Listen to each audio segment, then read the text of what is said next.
can't behold you. Jesus walked through their midst. And they were looking. Why was all of that? He carried the glory. Remember, listen to me. Except he laid down. Remember what he said? He said, no man can take my life. I can lay it down by myself and take it up again. So, listen, can I say this to you tonight prophetically? No man born of a human being has the right and the power to destroy your life. Jesus said, I can lay down my life and take it again. In other words, if he hadn't laid it down, no man can do anything to him on the cross. He has to willfully lay it down.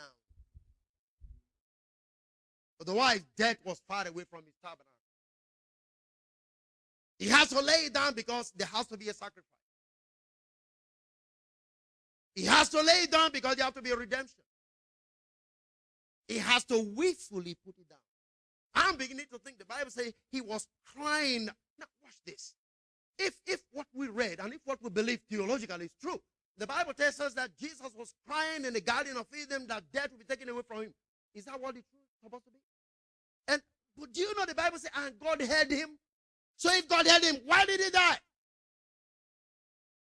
So what was he praying for? He was praying, God, see to it that I go to the cross. Because there's a glory on the other side. Hebrews, remember that? Hallelujah. You know what he said in the book of Hebrews? He said, for the glory that was set before him, he endured the cross. So the fear in his heart not to go to the cross, well, what is problem? God, don't allow me to succumb to this fear. Don't make my flesh make me not to go to the cross. Give me the grace and the power to go to the cross. And God heard him. Did you get this? And so we think he prayed. He didn't want to die. God heard him and then God resurrected him. No! He was praying, God, don't allow my flesh to keep me here. I want to go to the cross. Remember what he said? The spirit is willing, but the flesh is weak. So God gave me the grace. How many of you understand? If you think what I'm saying is not true, you can still find the same picture in Mount of Transfiguration. What did Moses and Elijah came to do? The Bible said they came to stir him up. What was he stirring? Because his faith was unto Jerusalem. The time for crucifixion was come. Fear was coming in. Elijah and Moses came and said, hey, Jesus, listen. We wrote so much about you. Hey, the law. Moses said, in the law, I say you are already a lamb and a sacrificial lamb. So if you stop here, we're in trouble. Am I talking to somebody here? And Elijah came in, the prophet, and said, hey, come on, what are you talking about? We prophesied so much about the virgin and the death of this baby. You can't stop here. If you stop here, our testimony is not complete. Please go to the cross. He said, brother, let's be in agreement. A threefold cord cannot be broken. Are you getting what I'm talking about? That is why Jesus had to go to the cross. The same prayer in the garden said, God, give me the grace. I want to go to the cross. Don't let me stay here with my flesh. And the Bible said God heard him.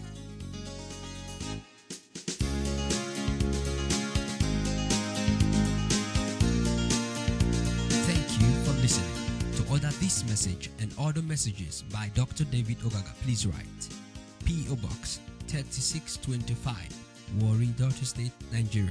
Email admin@gkai.net. That is admin@gkai.net. Or pastor@demintl.org. That is pastor@demintl.org. You can call us 080-348-10869, 080-5063-7252, 080-340-74622. You can visit us on the web www.gkai.net. That is www.gkai.net or www.demintl.org.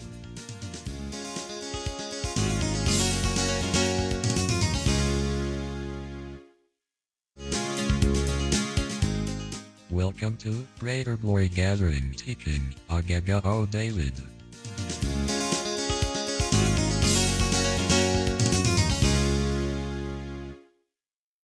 Okay, we just want to be going straight ahead and to open this very meeting. And the first thing we need to do is to define what glory is. Hallelujah.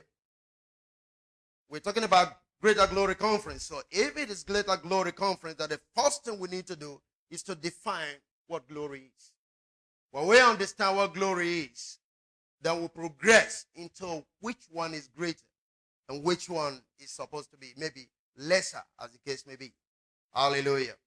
And so, the first definition I would like to give to you from the word is the word doxa.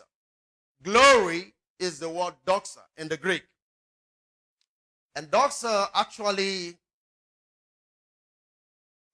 means, though as it has various applications, it really means dignity.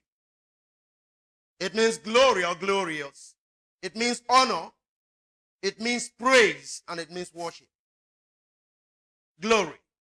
So when we're talking about greater glory, we're talking about a greater honor, a greater praise, a greater, if I may use the word, a dignified personality. Hallelujah. Okay. Now, its purpose is to make and establish one as a heavyweight or heavyweighty in spiritual matters. The presence of God's glory brings an increase in every area because wealth and prosperity have their origin in spiritual work. Hallelujah. Praise the living God. I want you to capture what I've just said. You move from one level of life to another as you connect to spiritual reality. Because the source of everything is spiritual. You may need to understand that even the natural man goes to seek